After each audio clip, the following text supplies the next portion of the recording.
All right, so I started the process of relocating some of these smaller bundles closer to the foundation pad. This one here in particular is the first one that I started on. I cut the strapping, but I tied on a ratchet strap and a rope. I can constantly adjust and tighten to keep it from falling apart on me, which it shouldn't do, but this one in particular is worrisome because it's, I don't know if you can see, it is kind of over the edge there a bit, and I don't think it was from settling. I think it was just because it was piled up in a hurry. So here, I don't know if you can make that out, but so what I have done is I removed so far these logs here, this guy, and these two here. They these are the logs that will rest on the knee wall, the foundation pad. So I gotta keep these separate. That's kind of part of why I'm doing this, is I need to find all of these and set them aside for when we start the first course. This guy here, he must be, actually there's a tag on it, so I should be able to tell you. It's 7 feet 2 inches. It's not terribly heavy, but it's getting heavy. Here we go, these HL, where is my finger? Where are you? Oh, okay. So the HL is half log, I guess, and the ST is street. I don't know. Anyways, so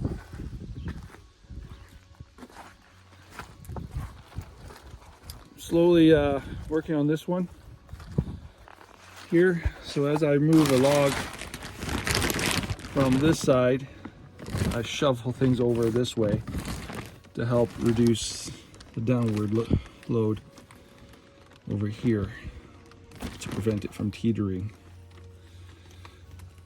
And it would be nice to have an extra set of hands, but I got lots of time, so I'll go safe and steady.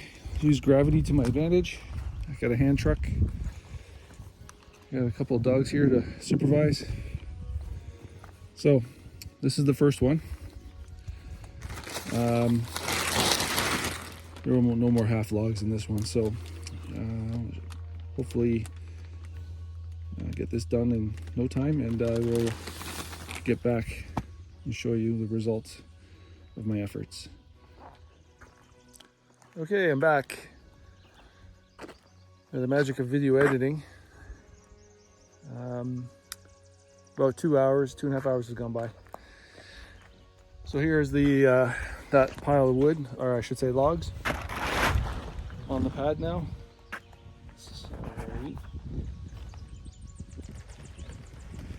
The longest one there is 9 feet. I was able to carry them without using too much effort, but the fact that they're square makes a big difference. Round logs would have been very tricky. Let me see. The challenge is going to be lifting them up high, so that's where scaffolding is going to come in handy. There goes that wrap. I'm going to reuse it, but I want to put plastic underneath it because there's a little bit of holes in it, and it doesn't really protect both ends. One end is slightly exposed, as you can kind of see here. I don't know if you can make out the discoloration there. So it's not a big deal. If I swing this around over here, maybe, sorry, I have this reversed, so I can't really see what I'm recording too well. Huge glare off the screen, but there's a little bit of discoloration here because this was exposed and this wasn't. So I want to, that sheet over there that's blowing in the wind, covers the other end perfectly, but this end, I guess because it's a little uneven, doesn't cover it. So I want to get some plastic. We should have some actually. Cover it completely end to end, and then use that to keep the sun off of it as much as possible. Interesting, some of these, like the 8-footers, they were not too heavy. The 9-footer's not that heavy either. I could probably go up as high as 10 foot to carry, but you know, to lift it up high, you gotta have a scaffold.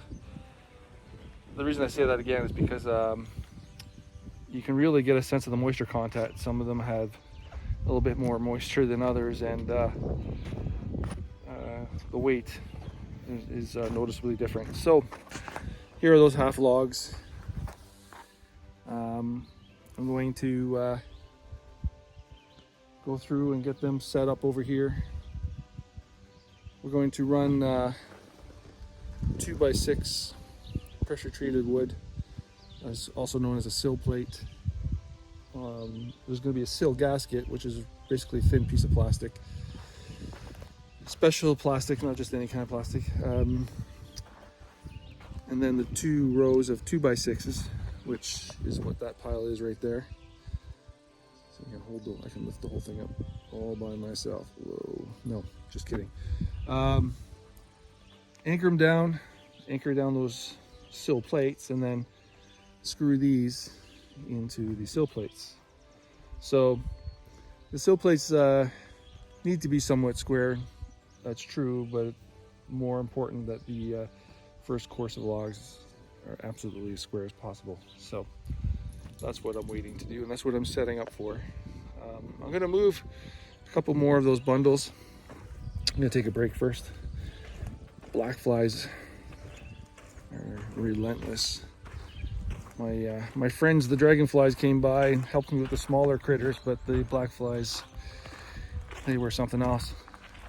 Another little thing that was a bit of a pain was the bees. Honeybees were really interested in what I was doing, and I got to thinking that, hoping and praying that there isn't a bee's nest in one of these packs of wood somewhere. Whew, that's gonna be a lot of the opposite of fun. So I'm gonna move, because they are double stacked. I gotta unstack these things. I gotta look for more of those half logs, and I'm going to move these two. Got this backwards here. Anyways, those 2 smaller ones over there to the pad, in a way that won't get in the way with the squaring process. I'm just walking around to the other end here. So once I get those moved, that'll be great. I am probably going to, this one here has got some 16-footers in there, and I'm pretty darn sure I can't lift the 16-footer. A lot of black flies around here. Wonder why. So, sorry, I got distracted. But I'm going to try and lift those, but what I am going to do is I have to unstack this 16-footer pile. So I'm just simply going to kind of use gravity, drag them, and set them up. Let me get some perspective here. Set them up right here on the ground. Just kind of drag them one at a time and let them rest down. Take out the half logs if there are any in there.